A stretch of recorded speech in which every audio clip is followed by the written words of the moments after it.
Hello, welcome back to my channel. My name is Carly Stevens. I'm a teacher and author, and this is English Nerd. Today we're going to talk about the Picture of Dorian Gray, chapter 7, which is the humongous turning point for Dorian Gray, our main character, who has sold his soul in order to look beautiful and young forever, while his portrait, which initially looked beautiful and young, of course, reveals the sins and degradation and evil that he commits as someone who now has no soul. In the last couple chapters, I talked about how Dorian Gray is engaged to a woman named Sybil Vane. I guess woman is a bit of an overstatement. She is a teenager still. She's an actress at a kind of bad theater, but she was the standout. She was not only beautiful, but incredibly talented. So Dorian, Basil, and Henry all go to the theater to see this person who has captured Dorian's attention, but things don't go the way they expect. So first thing I want to point out is before she comes on stage and everything starts falling apart, because it definitely does, we get an ominous tone in the first paragraph. Almost every descriptor is negative, and Basil and Henry are both shocked that this is where Dorian, the one that Basil adores and Henry is obsessed with in more of an experimental influence kind of way, that this would be the place where he would find his great love. But Dorian says, just you wait. She is somebody who spiritualizes those, who lifts those that are low and makes everything into this something more beautiful than it was before.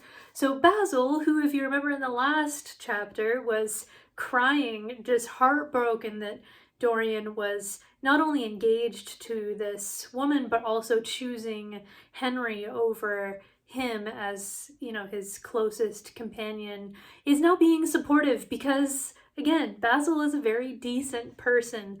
And he says, to spiritualize one's age, that is something worth doing. If this girl can give a soul to those who have lived without one, if she can create a sense of beauty in people whose lives have been sordid and ugly, if she can strip them of their selfishness and lend them tears for sorrows that are not their own, she is worthy of all your adoration, worthy of the adoration of the world. This marriage is quite right. Lord love Basil. So what I want to emphasize in this comment by him is this talk about soul, about giving goodness basically to people who do not have it, giving these healthy emotions in place of coarse or bad ones. So the reason that this stands out to me in context of the story, of course, is that Dorian himself, although he doesn't know it at the moment, is without a soul. He is somebody who is coarse and bad on the inside, although he's beautiful on the outside. And so Basil is thinking, well, if she can elevate people to this greater level of goodness than they had before, then more power to you, Dorian. The problem is, as we see in this chapter, that she is not capable of making Dorian a good person. He is too far gone, as we'll soon see. So she comes on stage. She's playing Juliet this particular night. We get a few Shakespearean lines, and all three of the men who are watching are shocked and horrified by how bad of an actress she is. She is not only stilted, but she's like confidently stilted, as if she thinks it's good, but it's really not. It's like this, bad high school rendition, and Dorian's two friends are trying to comfort him, but he is not only shocked, but he is incredibly upset by this. Now, a few things to say about this, quite a few things to say, but I'll I'll keep it nice and relevant.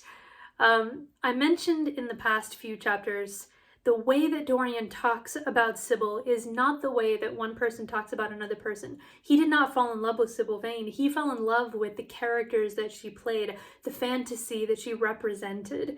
And it was that, this beautiful poetry come to life, that he fell in love with, as it were, and not the actress herself. He doesn't even really know her. In an earlier chapter, he says he's spent all this time with Desdemona, with Juliet, with all these Shakespearean heroines, but it's not Sybil herself that has captured his imagination. So when he sees Sybil acting badly, it's not just that he's disappointed that he's brought his friends and she hasn't given a good performance. It's that his very love, the thing that he loved, is dead. And he is horrified by this revelation to a degree that on the outside seems like a humongous overreaction, because it is a humongous overreaction. But internally for him, it's that the very thing that he adored is now gone, and in its place is this person that he barely knows, that is masquerading almost as the fantasy that he once idealized. So I hope that makes some sense. Basil once again comes in with a really thoughtful response to this. Henry is saying things like, "She's beautiful, what more could you want?" Cut to this scene from The Swan Princess. "All I ever wanted. You're beautiful." "Thank you. But what else?" "What else? What else is there?" But Basil has a greater head on his shoulders. Yes, he fell for Dorian initially because of the way he looked, but it goes beyond that. He really does care about Dorian. And he says, after Dorian insults Sybil by calling her a commonplace, mediocre actress, Basil says, "Don't talk like that about anyone you love, Dorian." That's right, Basil. Love is a more wonderful thing than art. What a profound comment that is. Art lasts. Art is beautiful. Art doesn't need an explanation.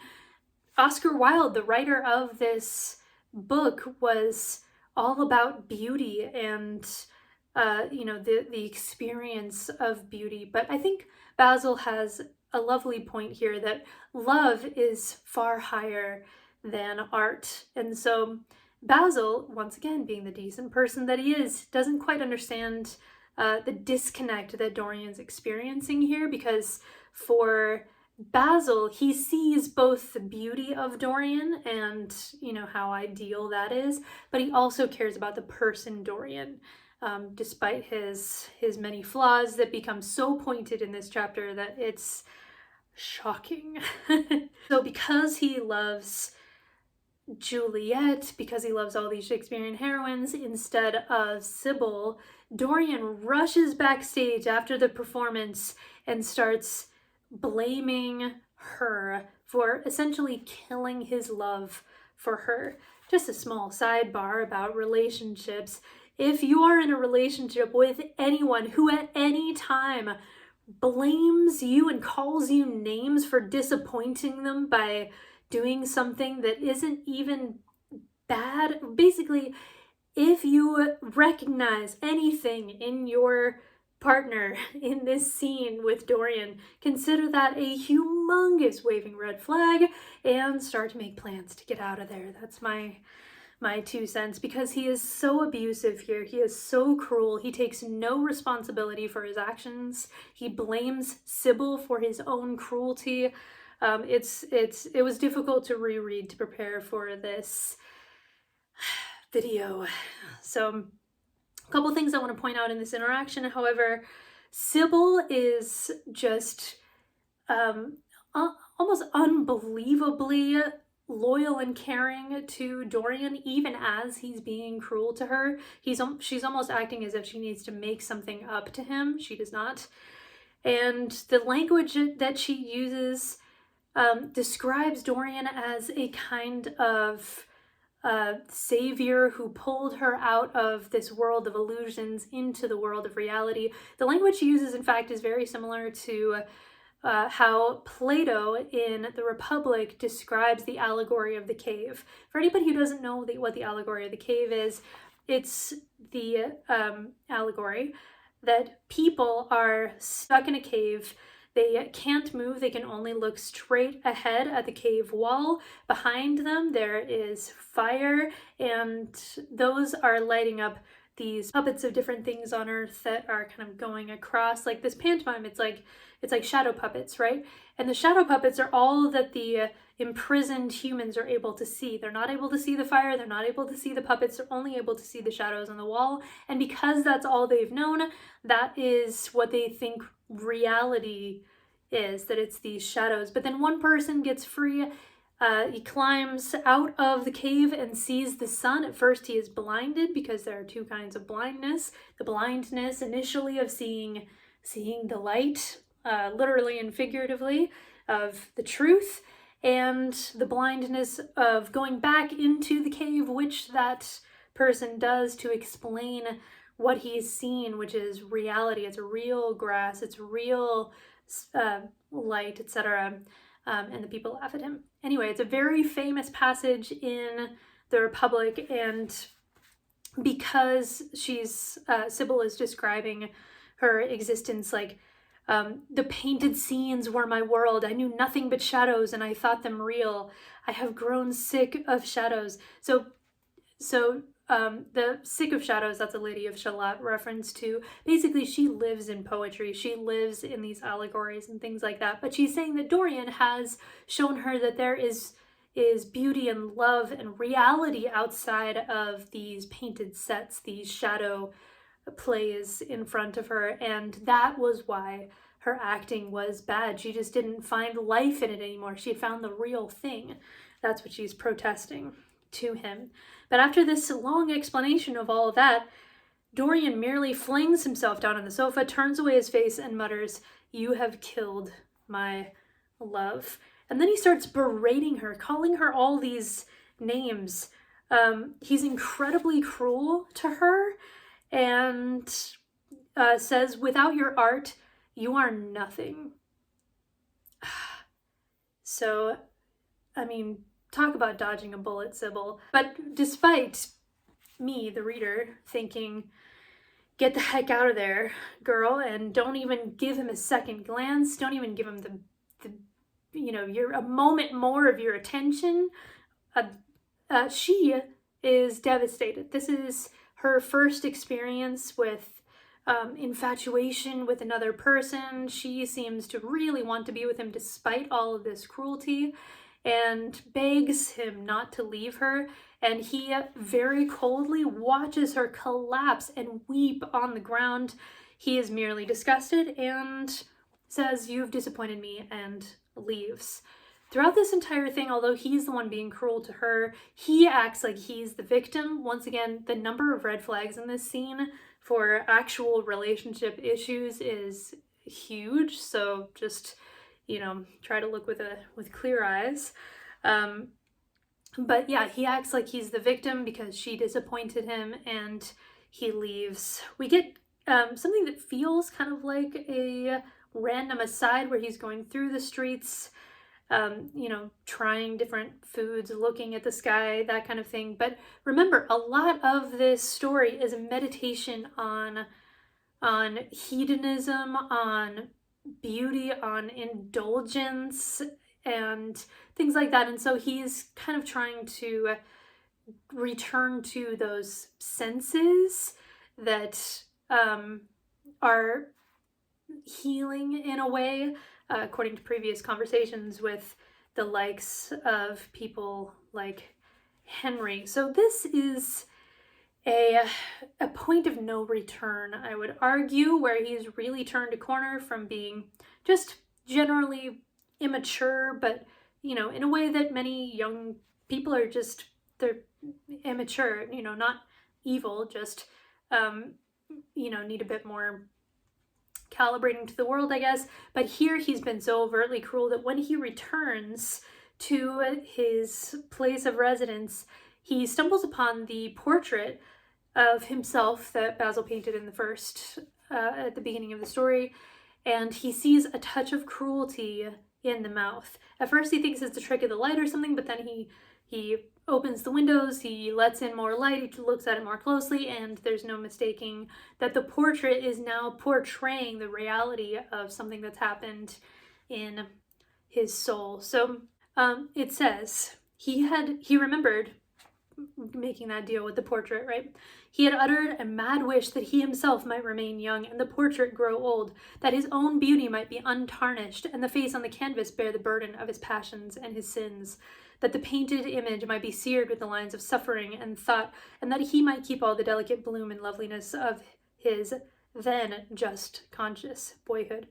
Surely his wish had not been fulfilled. Such things were impossible. It seemed monstrous even to think of them, and yet there was the picture before him with that touch of cruelty in the mouth. Cruelty. Had he been cruel? It was the girl's fault, not his. So even now, because he is soulless, he's looking at the evidence of his cruelty and he still blames her and justifies it in that same paragraph. I'm not going to read it because it makes me so mad. But he justifies it by remembering some words that Henry said about how useless women are. And he's like, yeah, for sure. Why should he bother? But he is bothered by this portrait. So we can tell that even though he's bothered by this evidence of degradation and things like that, it's not for any altruistic reason. It's not like, oh no, I've done something wrong. It's like, oh no, this shouldn't be. I'm not to blame. He still has all these selfish tendencies, right? He is without a soul, even when he thinks the picture, changed or unchanged, would be to him the visible emblem of conscience. He would resist temptation. He would not see Lord Henry anymore. Even when he thinks, all right, I see what's happening here. This is like my conscience. I'm going to change. I'm not going to give in to temptation and be cruel anymore. The reason behind it is nothing good, really. It's just to avoid that image of degradation and the fact that he needs to face it in that portrait. That certainly seems to be the case here. So he says, maybe the first thing he's going to do, the first, good thing to make up for the cruelty that he just displayed towards Sybil, is to go back and marry Sybil Vane.